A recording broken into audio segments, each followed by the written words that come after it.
All right, here we're going to show you an airline installation using our demo vehicle seat with an airplane seatbelt.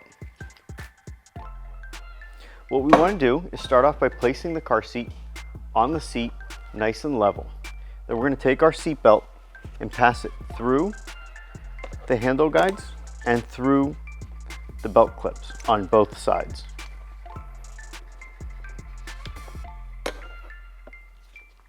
Buckle in your seatbelt and then tighten down the seatbelt by pulling on the strap so you have a nice snug installation.